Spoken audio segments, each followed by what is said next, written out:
अच्छा स्टूडेंट्स, ये chapter number 7 का लेक्चर नंबर 3 है, जिसके अंदर इंशाल्लाह हम लोग कवर कर रहे होंगे क्वेश्चन नंबर 15, 16, 17, 18 और क्वेश्चन नंबर 8।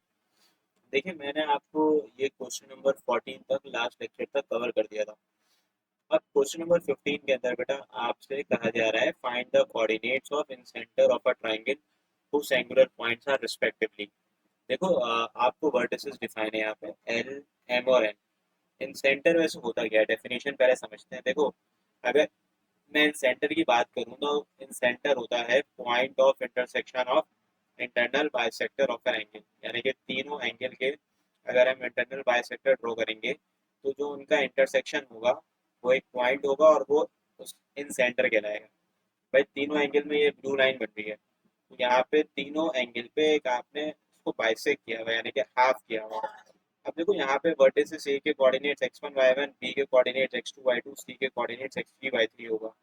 कैपिटल ए के opposite small A, capital B के opposite small B, capital C के अपोजिट स्मॉल सी होता है।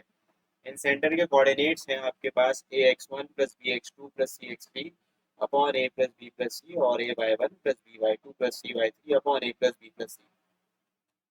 अगर मैं पहले सवाल के हवाले से बात करूँ तो देखिए, बड़ा सिंपल है। एल, एम और एन आपको एक ट्राइंगल के वर्टिसेस डिफाइन थे। कैपिटल एल के opposite small L, capital M के opposite small M, capital N के अपोजिट स्मॉल एन। अगर मैं इन सेंटर की बात करूँ तो देखो, इन सेंटर का फॉर्मूला वही लिख दिया मैंने जो कि ऊपर डिफाइन किया था, ये आपने याद करना है। ए बी सी की जगह मैंने एल एम एन लिख दिया। अब सबसे पहले मैं एल कैलकुलेट कर रहा हूँ। एल बराबर होगा distance of the m n के। ठीक है, एल जो है वो एम एन के इक्वल है। एम एन पर आपने डिस्टेंस फॉर्म में लगाया। एम के कोऑर्डिनेट्स को आप एक्स वन वाई वन कहेंगे, एन के कोऑर्डिनेट्स को आप एक्स टू वाई टू कहेंगे। एक्स टू की जगह आप 9 लिख देंगे, एक्स वन की जगह 8, वाई टू की जगह 9, वाई वन की जगह 2। तो 1 प्लस 49 इट विल बिकम रूट 50। तो एल के कोऑर्डिनेट्स स्मॉल एन के कोऑर्डिनेट्स 5 रूट 2 आ जाएंगे। स्मॉल एन अगर हमें कैलकुलेट करूँ तो वो एन एल के इक्वल होगा। इधर भी सेम कहानी है कि n will become x one y one, l will become x two y two. तो आप यहाँ लिख देंगे x two minus x one, 2 minus 9 और 8 माइनस 9। एम के कोऑर्डिनेट्स में देखिए एम का डिस्टेंस आ गया विच इज अगेन 5 रूट 2। अब अगर मैं एन कैलकुलेट करता हूँ, n will become m l. Same procedure है, बस कोऑर्डिनेट चेंज है। M eight comma two, l two comma eight है। वैल्यूज आपने यहाँ पुट कर देनी है। तो एन के कोऑर्डिनेट्स विल बिकम 6 रूट 2। आपने फिर क्या करना है, एल, एम और एन की जगह वैल्यूज पुट कर देनी है ले जाके इक्वेशन ए में। एल की जगह 5 रूट 2, एम की जगह 5 रूट 2, एन की जगह 5 रूट 2, और x one x two x three की जगह आपने पुट कर देना है ये कोऑर्डिनेट जो कि आपको यहाँ पे डिफाइन है। एक्स वन जो है वो 2 है, एक्स टू जो है वो 8 है, और एक्स थ्री जो है वो 9 है। आप यहाँ पे ले जाके पुट कर दें। पुट करने के बाद बेटा सिंपली सिर्फ फॉर्मूले में आपने कैलकुलेटर का यूज़ करना है। 5 टू ज़ा 10, 5 8 ज़ा 40, 6 9 ज़ा 54, 5 8 ज़ा 40, 5 टू ज़ा 10 और 6 9 ज़ा 54। इनको ऐड कर लें। 40 प्लस 10 50, 50 प्लस 54 104, 16 रूट 2 रहेगा। वैसे रूट 2 से रूट 2 कैंसिल, इसको 8 के टेबल से कैंसिल कर दें। तो इन सेंटर के कोऑर्डिनेट्स आ जाएंगे 13 कॉमा 2 कॉमा 13 अपॉन 2। तो आप कहेंगे this is the required coordinates of the in centre. ठीक है स्टूडेंट्स, ये बड़ा सिंपल सा क्वेश्चन था। इसी तरीके से यहाँ पे मैंने पार्ट 2 की वर्किंग भी शो कर दी है, आप इसको एक नज़र देख लें। यहाँ पे पी क्यू आर आपको गिवन था। कैपिटल पी के opposite small P, capital Q के अपोजिट स्मॉल क्यू, और कैपिटल आर के अपोजिट स्मॉल आर। वही सेम आपने फॉर्मूला यूज करना है। वही पी निकाल लिया, पी डिस्टेंस फॉर्मूले से बेटा निकला, क्यू भी डिस्टेंस फॉर्मूले से, आर भी डिस्टेंस फॉर्मूले से, और उसको ले आके हमने अपनी इक्वेशन नंबर 1 पे पुट कर दिया। तो आप इसको एक नज़र देख लें। कैलकुलेशन यहाँ पे आपको डिफाइन है, सेम वर्किंग है। तो बेटा उसको बिल्कुल सेम तरीके से आपने किया जैसे कि पार्ट नंबर 1 था। अब देखिए, क्वेश्चन नंबर 15 के बाद अगर मैं आपसे पहले पहले क्वेश्चन 16 डिस्कस कर लेता हूँ। देखिए, क्वेश्चन 16 पे कहा जा रहा है the point P minus 8 comma 10 and Q 6 comma minus 4 is cut by x and y axis at a and b respectively. Find the ratios in which a and b divide pq। देखो, pq को x axis divide कर रहा है और y axis भी। तो p के coordinates second quadrant पे होंगे अकॉर्डिंग टू द क्वाड्रेंट, क्योंकि यहाँ पे x नेगेटिव है और q के कोऑर्डिनेट्स में y नेगेटिव है, इसी वजह से फोर्थ क्वाड्रेंट पे होगा। भाई, ये आपने इसको डिवाइड किससे कर दिया है, एक्स एक्सिस और वाई एक्सिस से। तो देखो, अगर एक्स एक्सिस की बात करी जा रही है ना, तो ये एक्स कॉमा जीरो हो गया, या जीरो कॉमा वाई हो गया। अब आपने क्या करना है फॉर एक्स एक्सिस, देखो एक्स एक्सिस में वाई कोऑर्डिनेट 0 होगा, यानी कि एक्स एक्सिस भी किसी रेशो पे सेगमेंट को डिवाइड कर रहा है, वही रेशो आपने मालूम करके बताना है। बस फर्क ये है कि एक्स कॉमा 0 आपने लिख दिया, भाई आपने रेशो थ्योरम यूज कर लिया, m x two plus n x one divide by m plus n m by two plus n y one m plus n. P और क्यू के कोऑर्डिनेट्स आपको मैंने बता दिए, पी के कोऑर्डिनेट्स -8, 10, क्यू के कोऑर्डिनेट 6, -4। अब आप क्या करेंगे, x2 की जगह यू विल जस्ट पुट 6, तो x2 की जगह मैंने 6 लिख दिया और x1 की जगह मैंने -8 लिख दिया। y2 की जगह आई विल पुट -4 और y1 की जगह मैं लिख दूंगा 10। ये पुट करने के बाद भाई ये 6m हो जाएगा, -8n हो जाएगा, ये माइनस का 4m हो जाएगा, प्लस का 10n हो जाएगा। अब आप इसको पुट करेंगे, फिर आप कंपेयर करेंगे, जब आप कंपेयर करेंगे तो फिर x वाला पार्ट जो है वो x वाले पार्ट के इक्वल होगा और y वाला पार्ट y वाले पार्ट के इक्वल होगा। m प्लस एन डिवाइड कर रहा है, वहां जाके मल्टीप्लाई करेगा, मल्टीप्लाई करने के बाद जाहिर है कि आपने इसको थोड़ा सॉल्व करना है। आप इस तरीके से करेंगे कि भाई ये प्लस का 10n वहां जाके माइनस का 10n हो जाएगा, माइनस से माइनस कैंसिल हो जाएगा, ये n मल्टीप्लाई कर रहा है डिवाइड करेगा, 4 मल्टीप्लाई कर रहा है डिवाइड करेगा, 2 5 जा 2 2 जा m रेशो n जो है वो बन जाता है 5:2, यानी कि x एक्सिस ने डिवाइड कर दिया बाय द रेशो 5:2। अच्छा सेम वर्किंग y एक्सिस के लिए होगी, सिर्फ फर्क इतना होता है कि वहाँ x कॉमा 0 था और y एक्सिस में 0, y हो जाएगा। अब आपको कोऑर्डिनेट्स तो पता है क्या है, -8, 10 और 6, -4। तो आपने एक सिंपल सा काम ये करना है कि वैल्यूज को पुट करना है, x2 की जगह आप 6 लिख देंगे, x1 की जगह आप -8 लिख देंगे। सेम तरीके से y2 की जगह आपने -4 लिखना है और y1 की जगह आपने 10 लिखना है, वैल्यूज आपने पुट कर दी। पुट करने के बाद आप कंपेयर करें, बिल्कुल सेम इक्वेशन बनी है जो कि आपके एक्स एक्सिस के लिए बनी थी। फर्क सिर्फ इतना है कि भाई यहाँ पे आपने एक्स और वाई कोऑर्डिनेट से एम और एन निकाला था, यहाँ से एक्स कोऑर्डिनेट से निकलेगा। एम प्लस एन डिवाइड कर रहा है, हमारा ये मल्टीप्लाई करेगा। अब ये प्लस का माइनस का 8n राइट हैंड साइड में, लेफ्ट हैंड साइड में जाके 8n हो जाएगा। 6 मल्टीप्लाई कर रहा है डिवाइड करेगा, यहाँ एन आ जाएगा, 2 से इसको कैंसिल कर दें, 2 4 दा 2 3 दा, तो m ratio n will become 4:3। तो एक्स एक्सिस ने डिवाइड कर दिया पी क्यू को इन द रेशो 5:2, जबकि वाई एक्सिस ने डिवाइड कर दिया 4:3 में। तो ये आपका करेक्ट आंसर है, ठीक है बेटा। अब 15 16 हमने डिस्कस कर लिए। अब इसके बाद 17 है। 17 बहुत ही आसान सा सवाल है, आपने कुछ भी नहीं करना, आपने सेंट्रॉइड निकालना है। सबसे पहले मैं आपको सेंट्रॉइड को एक्सप्लेन कर दूँ। सेंट्रॉइड होता है point of intersection of medians. What do you mean by median? भाई मीडियन होता यह है कि किसी भी सेगमेंट से, मतलब किसी भी वर्टिसेस से पास होके जाता है तो अपोजिट साइड को बाइसेक्ट करता है। बी से पास होके जाएगा तो ए सी को बाइसेक्ट करेगा, सी से पास होके जाएगा तो ए बी को बाइसेक्ट करेगा। सेंट्रॉइड के वैसे कोऑर्डिनेट्स आपके पास होते हैं x1 + x2 + x3/3, y1 + y2 + y3/3।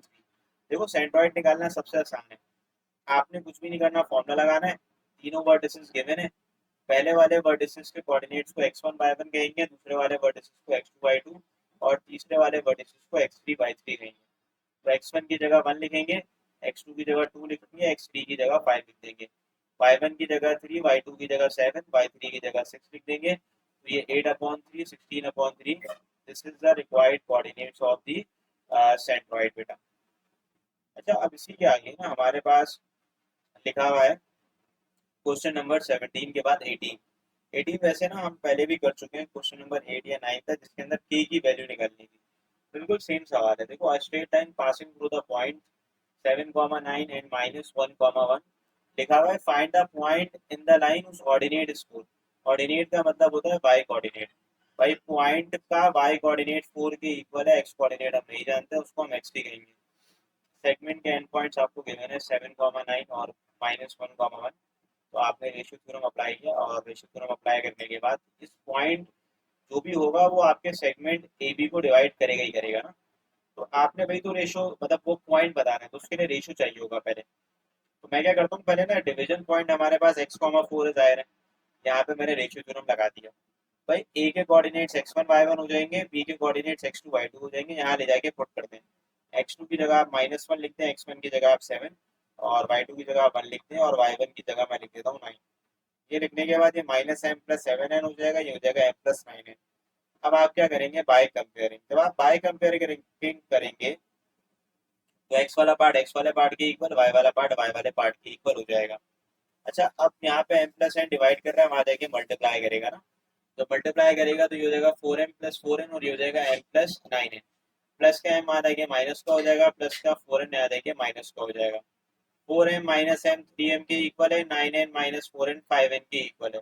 अब यहाँ से अगर मैं m रेशो n निकालता हूँ वो 5/3 हो जाएगा, यानी कि m रेशो n की वैल्यू जो है वो बराबर हो जाएगी 5/3 के। अब आप क्या करेंगे, इस m रेशो n को ले जाके इक्वेशन नंबर 1 पे पुट करेंगे। तो m की जगह आपने 5 पुट कर दिया, n की जगह आपने 3 पुट कर दिया। 7 3 21, 21 माइनस 5 16, 5 प्लस 3 8 होता है। 16 को 8 से डिवाइड करेंगे तो x का आंसर 2 आ जाएगा। तो पॉइंट के कोऑर्डिनेट्स x, y यानी कि 2, 4 बन जाएंगे। अब आप लिखेंगे this is the required coordinates of point P, यानी कि पॉइंट पी के कोऑर्डिनेट्स आपके पास क्या आ जाएंगे, आपके पास वो 2, 4 आ जाएंगे। ठीक है, तो एक्स के कोऑर्डिनेट 2 होगा, वाई कोऑर्डिनेट आपको पता होना चाहिए, वाई कोऑर्डिनेट मेंशन था जो कि पहले ही 4 के इक्वल था, पॉइंट पे लिखा हुआ था ऑर्डिनेट 4 के इक्वल है।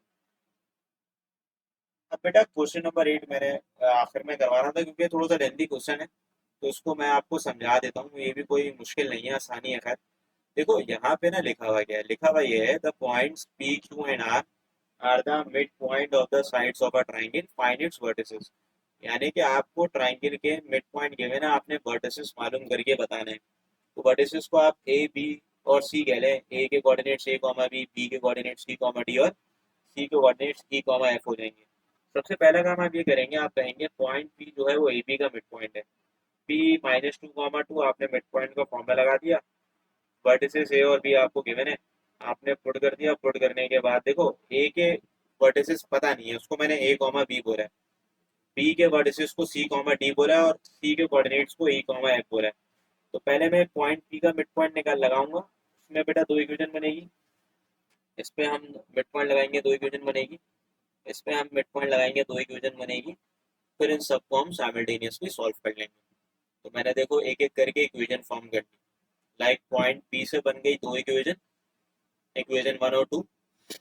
पॉइंट क्यू से भी बन गई आपके पास दो इक्वेशन है, आप देख सकते हैं मैंने कंपेयर करा और फिर उससे भी दो इक्वेशन फॉर्म कर ली। फॉर्म करने के बाद आपने कुछ भी नहीं करना, एक और इक्वेशन है आपके पास, आपने जो है वो पॉइंट आर को भी मिड पॉइंट कर लिया इसी का। फिर आप उसको ले जाके पुट कर दें। पुट करने के बाद आप क्या करें, पहले ऑड वाले को ऐड कर लें। ऑड का मतलब है पहले आप 1 3 5 को ऐड कर लें। तो 1 पे लेफ्ट हैंड साइड पे ए प्लस सी है, देख लो सारे के सारे, और यहाँ पे सी प्लस सी है, ये देख लो सही है, सी प्लस सी। और फिर क्या है, और ई प्लस एफ यहाँ लिखा हुआ है ना आपका, ए प्लस सी है सॉरी। तो ऐड कर लिया मैंने, उनके राइट हैंड साइड पे लिख लिया, आप उसको एक नज़र देख लें। -4 है और फिर 4 है और फिर आपके पास -2 है। अब देखो यहाँ पे ना ऐड कर लो, ए प्लस ए 2 हो जाएगा, सी प्लस सी 2 सी हो जाएगा, ई प्लस सी 2 ही हो जाएगा। अब आपने जाहिर सी बात है काम ये करना है कि 2 को कॉमन निकालना है। और यहाँ पर दिया सी प्लस सी, सी प्लस सी बराबर किसके है, सी प्लस सी याद रखिएगा ये बराबर है आपके 4 के। तो सी प्लस सी की जगह मैं 4 लिख दूंगा ना, तो 2 4 8 हो जाएगा, प्लस का 8 वहां जाएगा माइनस का 8, -2 -8 -10 हो जाएगा, ए की वैल्यू आपको मिल गई। अब बी निकालने के लिए क्या करो, आसान तरीका है, पहले ना ऑड को ऐड कर दो 1 3 5, अब इवन ऐड कर दो। तो वो हो जाएगा b plus d, d plus f और बी प्लस एफ, और उनके राइट हैंड साइड लिखते हैं। इसी तरीके से जब आप यहाँ पे 2 कॉमन निकालेंगे ना, तो भाई डी प्लस एफ किसके बराबर है, डी प्लस एफ आप यहाँ देख लें -2 के इक्वल है, डी प्लस एफ की जगह -2 लिख दें। प्लस माइनस माइनस होता है, ये -4 हो जाएगा, माइनस का 4 बांधेंगे, प्लस का 4 हो जाएगा। तो बी की वैल्यू आपके पास 7 आ जाएगी। ए के कोऑर्डिनेट बन जाएंगे -5, 7। अब देखो बी के कोऑर्डिनेट्स की अगर मैं आपसे बात करूँ, तो अगर मैं आपसे डिस्कस करूँ बी के कोऑर्डिनेट्स, बहुत आसान हो गया है, ए बी पता चल गया है ना, आप बी के लिए सी और डी चाहिए। आप क्या देखें, इक्वेशन 1 और 2 को, तो अगर मैं ए और बी पुट करता हूँ, देखो ए की वैल्यू पता है, बी की वैल्यू पता है, तो सी और डी मिल जाएगा। तो मैंने यहाँ पे पुट कर दी वैल्यू, ए की वैल्यू 1 पे पुट करी, सी मिल गया, और